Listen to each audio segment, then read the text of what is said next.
Most New Yorkers remember September 11, 2001 as a sparkling, clear, peaceful day. But that image was shattered at 8:46 in the morning when the first tower of the World Trade Center was hit.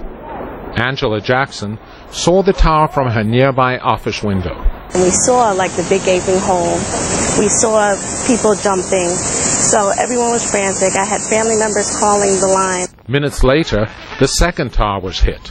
On the street, there was chaos.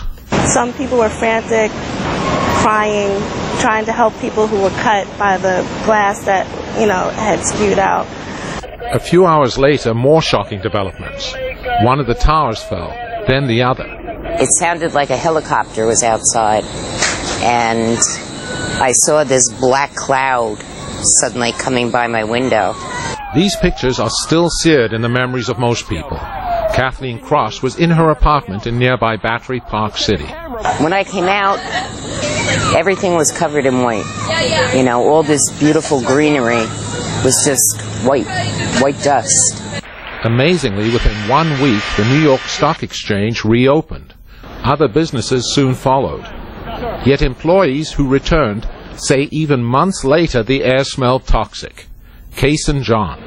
It felt as if all of my five senses were attacked.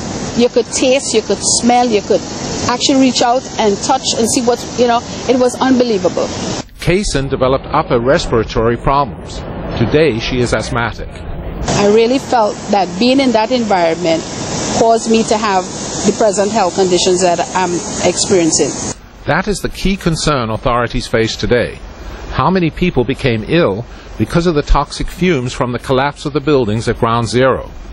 Claire Calladine directs 9/11 Health Now, a group that believes the number is in the tens of thousands. The toxins that were at the World Trade Center were very potent toxins that affected the whole body. They affected the central nervous system, they affected the what we call the aerodigestive system, and there were some very serious exposures down there. Still, many came to live here because they heard housing prices were reasonable.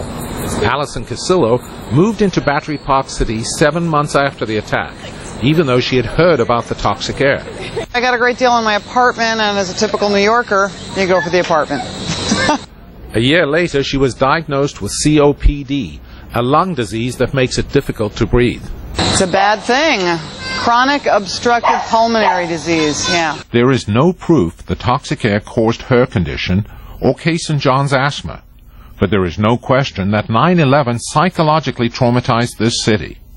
Still, everyone looks forward to the time the new towers, depicted in this official plan, will be finished. There's a reason why we choose to live in the city. We live here for the culture and for the people, and there is an acceptable level of risk, that you do have to be part of a city of this nature. Today, they have just barely begun rebuilding the site. It's way behind schedule, mired in controversy over cost and who will pay. Still, this Friday, designated a National Day of Service and Remembrance, there will be a memorial here to remember those who died.